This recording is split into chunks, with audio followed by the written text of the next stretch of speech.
নমস্কাৰ বন্ধুসকল, আকৌ এবাৰ আপোনালোকক স্বাগতম জনাইছোঁ মোৰ ইউটিউব চেনেল RK Sarki ক্লাছত। আজি আমি এইটো ভিডিঅ'ত গ্ৰেড 3 লেভেলৰ চাকৰিবিলাকৰ চেলাৰী কিমান হ'ব, যেতিয়া আপোনালোকে চাকৰি পাই জইন কৰিব তেতিয়া আপোনালোকৰ গ্ৰছ চেলাৰী কিমান হ'ব আৰু ইন হেণ্ড চেলাৰী আপোনালোকে কিমান পাব, ক'ত ক'ত কি ডিডাকশ্যন হ'ব আৰু আপোনালোকৰ NPS কণ্ট্ৰিবিউশ্যন আপোনালোকৰ কিমান হ'ব বা গভৰ্ণমেণ্ট কণ্ট্ৰিবিউশ্যন কিমান হ'ব, এই গোটেইখিনি কথা আমি ইয়াত এটা ভিডিঅ'ত আমি ডিছকাছ কৰিম। আৰু এইটো ভিডিঅ' চালে আপোনালোকে যিসকলে গ্ৰেড 3 চাকৰিত জইন কৰিব তেওঁলোকে নিজৰ পাবলগীয়া যোনটো চেলাৰী হ'ব সেইটোৰ বিষয়ে ইয়াত ধুনীয়াকৈ এটা আভাস পাই যাব। গতিকে আহক আমি ভিডিঅ'টো ষ্টাৰ্ট কৰোঁ দেৰি নকৰাকৈ। তো ইয়াত আপোনালোকে চাব কেইটামান ৰেটছ আছে যিবিলাক প্লেচ অনুযায়ী ভেৰি কৰে। যেনেকৈ HRA এটা আছে, HRAটো আমি ইয়াত 7% ধৰি আমি হিচাপখিনি কৰিছোঁ। কিন্তু HRA তিনিটা ৰেট থাকে, 7%, 8% আৰু 10%।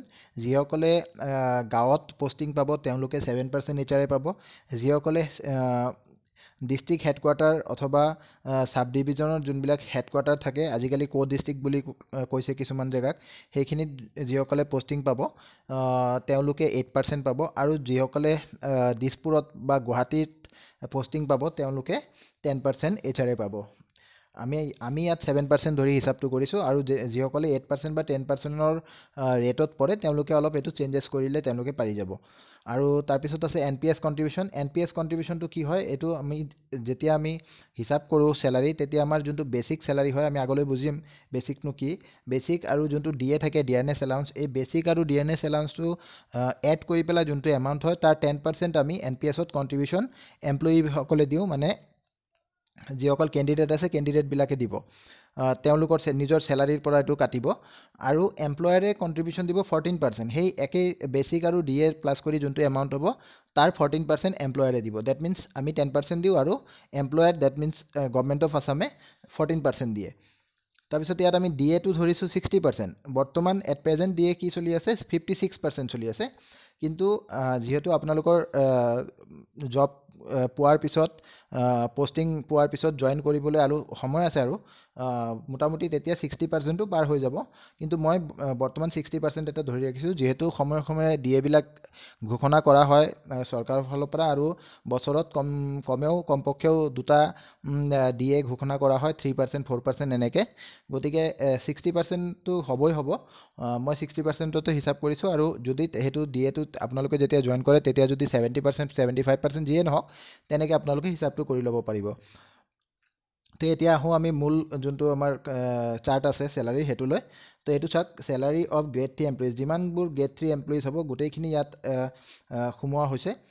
তো স্কেল অফ পে' যোনটো আছে এইটো আমাৰ স্কেল বুলি কয় বা স্কেল অফ পে' বুলি কয়। এইটো থাৰ্ড গ্ৰেডৰ কাৰণে 14,000ৰ পৰা 49,000 এইটো আমাৰ স্কেল থাকে। এইটো সকলোৰে কাৰণে একেই হয়। আমাৰ ভেৰি কৰে খালি গ্ৰেড পে'টো। গ্ৰেড পে'টো আমাৰ বিভিন্ন ধৰণৰ হয়, যেনেকৈ ইয়াত 5,000 টকা এটা গ্ৰেড পে' আছে, 5,600 এটা গ্ৰেড পে' আছে, আপোনাৰ 6,200 আছে, 6,800 আছে, 8,000 আছে আৰু 8,700 আছে। থাৰ্ড গ্ৰেডৰ ভিতৰত 8,700টো হায়েষ্ট গ্ৰেড পে' হয়। যেনেকৈ আপাৰ প্ৰাইমাৰী স্কুলৰ গ্ৰেজুৱেট টিচাৰসকলে পায় 8,700, বা আমাৰ যোনসকল হাই স্কুল টিচাৰ আছে তেওঁলোকেও 8,700 গ্ৰেড পে' পায়। ঠিক আছে, এতিয়া যদি আমি প্ৰথম যোনটো আমাৰ ৰ' আছে তাত যদি আমি মন কৰোঁ, যোনটো আমাৰ স্কেল অফ পে' 14,000, তাৰমানে আপোনালোকৰ চেলাৰীটো প্ৰথম 14,000ৰ পৰা আৰম্ভ হ'ব। তাৰপিছত যেতিয়া আপোনালোকে বছৰে বছৰে যেতিয়া ইনক্ৰিমেণ্ট এটা পাই থাকিব, যোনটো আমাৰ সচৰাচৰ জুলাই বা জানুৱাৰী মাহত দিয়া হয় 3% ইনক্ৰিমেণ্ট, এই জুলাই বা জানুৱাৰী মাহত যোনটো ইনক্ৰিমেণ্ট হ'ব 3%, সেইটো প্লাছ কৰি কৰি আপোনালোকৰ এই 14,000টো চেঞ্জ হৈ গৈ থাকিব। তো বৰ্তমান আপোনালোকৰ 14,000 স্কেল অফ পে' আছে, লগতে 5,000 যদি আপোনাৰ গ্ৰেড পে' হয় তেতিয়াহ'লে দুটা মিলি যোনটো হ'ব 19,000, 19,000 টকা এইটো আপোনাৰ বেচিক পে' হ'ব। আৰু এইটো বেচিক পে' 19,000 টকা যদি বেচিক পে' হয়, তাৰ ওপৰত যদি আমি DA যদি 60% ধৰোঁ, তেন্তে DA মানে ডিয়াৰনেছ এলাউন্স এইটো হ'ব 11,400।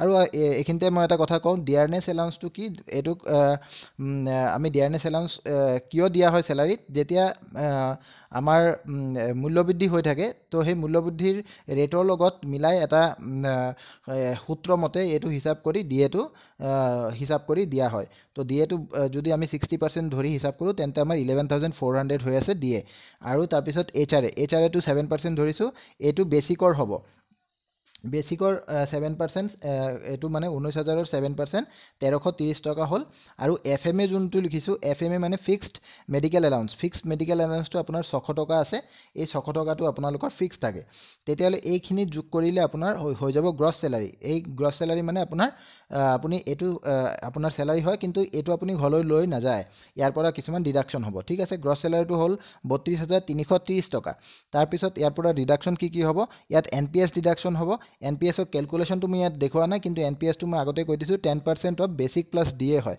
যোনটো ইয়াত 19,000 টকা আপোনালোকে বেচিক পাই আছে আৰু DAটো 11,400 টকা পাই আছে এই দুটা প্লাছ কৰি যিমান এমাউণ্ট হ'ব তাৰ 10% হ'ল NPS তো এই NPS হ'ল 3040 ইয়াত তাৰপিছত GIS আছে GIS মানে এইটো এটা গ্ৰুপ ইঞ্চুৰেঞ্চ স্কিম বুলি কয় এইটো এটা ইঞ্চুৰেঞ্চ স্কিম হয় গতিকে এইটো আপুনি কণ্ট্ৰিবিউশ্যন দিব লাগে আৰু লাষ্টত আপোনালোকৰ ৰিটায়াৰমেণ্টৰ টাইমত আপোনালোকে এইটো পাই যাব তো এইটো 200 টকা কাটিব আৰু পি টেক্স মানে প্ৰফেশ্যনেল টেক্সটো আপোনালোকৰ এইটো নন ৰিফাণ্ডেবল হয় এইটো আপুনি ৰিফাণ্ড নাপায় কিন্তু এইটো মাহে মাহে কাটিব আপোনাৰ 208 টকা তেনেকৈ এই তিনিটা ডিডাকশ্যন মিলাই টোটেল ডিডাকশ্যন আপোনাৰ হৈ গ'ল 3448 টকা আৰু এই টোটেল ডিডাকশ্যনটো আপোনাৰ গ্ৰছ চেলাৰীৰ পৰা মাইনাছ কৰা হ'ব তেনেকৈ মাইনাছ কৰাৰ পিছত আপোনাৰ হৈ গ'ল ইন হেণ্ড চেলাৰী যোনটোক নেট চেলাৰী বুলি কয় বা আপুনি ঘৰত লৈ যোৱা চেলাৰী এইটো হৈছে 28,882 ৰুপিজ তো এইটো আমাৰ আটাইতকৈ কম চেলাৰী এইটো হ'ব থাৰ্ড গ্ৰেডৰ কাৰণে কাৰণ এইটো 5,000 টকাটো আটাইতকৈ কম গ্ৰেড পে আৰু আটাইতকৈ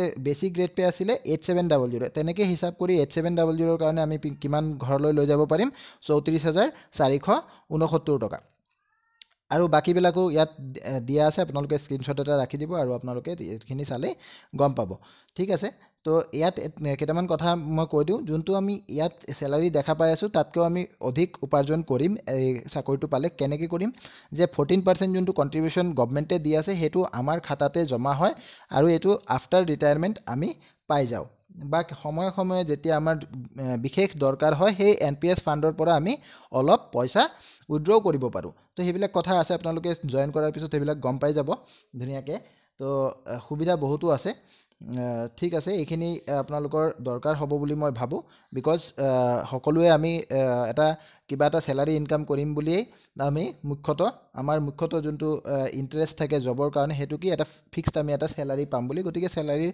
কথাখিনি জানা দৰকাৰ সেইবাবে মই এই ভিডিঅ'টো লৈ আহিলোঁ আপোনালোকে চাইছে খুব ভাল পাইছোঁ এতিয়ালৈকে যদি আপোনালোকে ভিডিঅ'টো চাইছে গতিকে আপোনালোকে নিশ্চয় ইয়াত ইণ্টাৰেষ্ট আছিল বুলি আপোনালোকে চাইছে তো মই ভাবোঁ আপোনালোকে এই ভিডিঅ'টো ভাল পাব লাইক কৰিব শ্বেয়াৰ কৰিব এণ্ড ছাবস্ক্ৰাইব কৰিব ধন্যবাদ